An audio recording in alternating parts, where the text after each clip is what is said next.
Have you ever felt like part of you wants one thing, but another part just seems to pull you in the complete opposite direction? Well, that conflict, it's not just in your head, it is your head.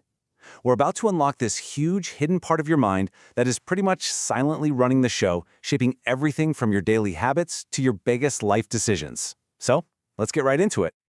All right, here's what we're going to cover. First, we'll get to know the two systems in your mind that are often competing with each other. Then, we'll dive into some of the almost unbelievable power people claim the subconscious holds.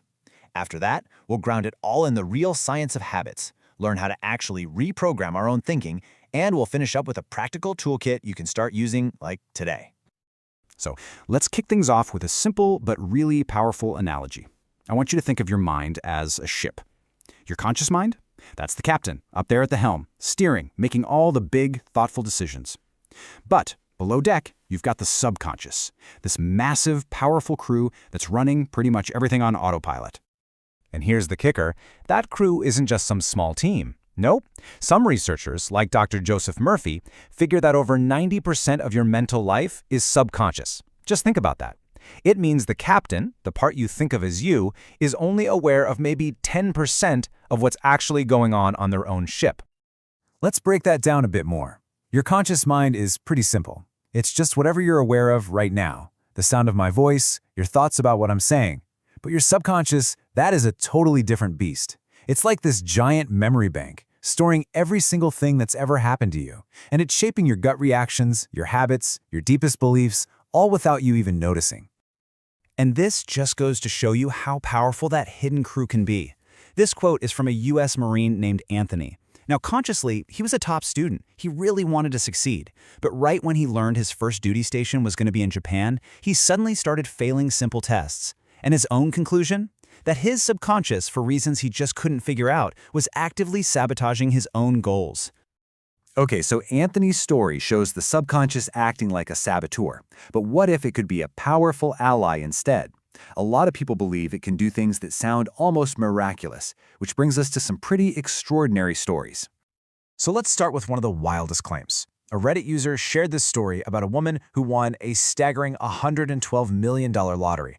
And get this, she credited her win entirely to the techniques from the power of your subconscious mind. She literally believed she had programmed her mind to make that happen. But it's not all about winning lotteries. I mean, here's a story that's a lot more relatable. This person had lost a tiny gold earring in their yard for 3 whole weeks. They decided to just ask their subconscious to find it, kind of let it go, and then it turned up in a totally unexpected way. It kind of suggests this power can be used for everyday problems too. Now you might be sitting there thinking what a lot of people think. Is this all just a fancy way of talking about the placebo effect? You know, are people just tricking themselves into believing something and then that belief makes it happen? It's a totally fair question. But check out this great point from a user named ChrisSimon_24. Calling it a placebo can be a little dismissive, right? It's a label that might make us overlook a genuine, really powerful mental mechanism just because we don't have all the science figured out yet. I mean, the placebo effect itself is actually proof of how powerful our mind is over our body. So let's shift gears a little. Let's go from belief to biology. If our minds really are this powerful, how does that actually work? What does neuroscience have to say about all these automatic processes that are running our lives? Let's take a look at the science of our habits. Okay, so at the very core of our automatic behavior is something neuroscientists call the habit loop. It's a super simple but really powerful 3-step process.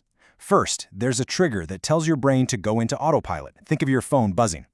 Second is the routine. That's the action you take. You pick up the phone. And third, you get a reward, that little hit of dopamine from seeing a new message. That reward tells your brain, hey, this loop is worth remembering for next time.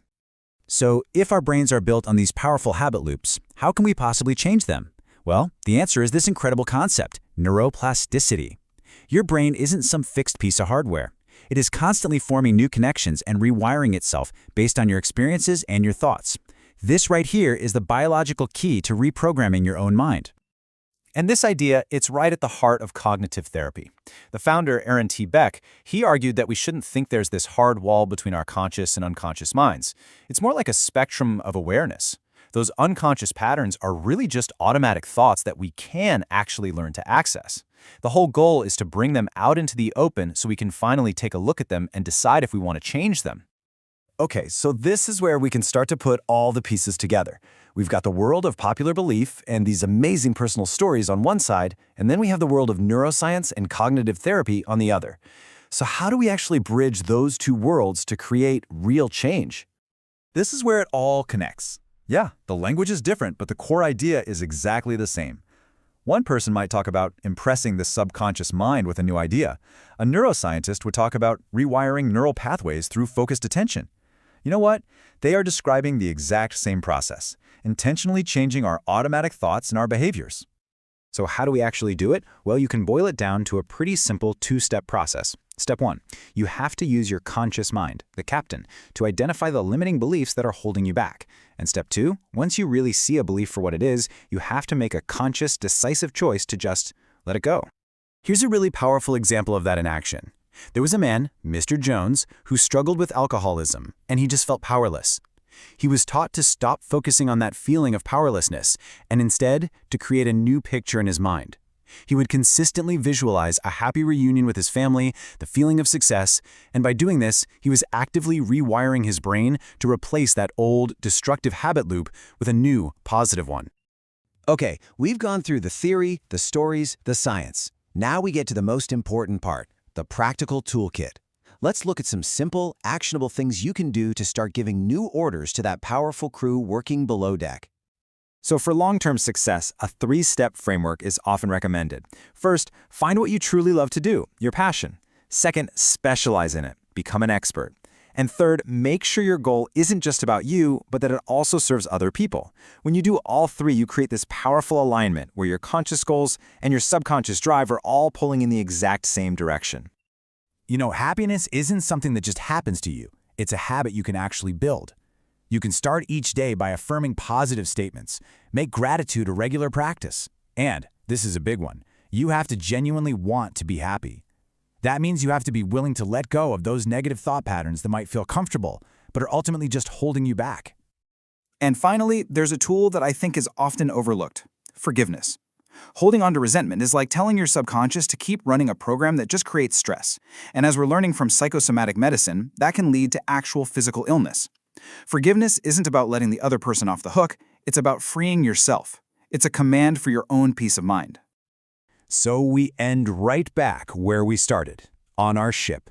Your conscious mind is the captain. Your subconscious is the huge, powerful crew, just waiting for orders.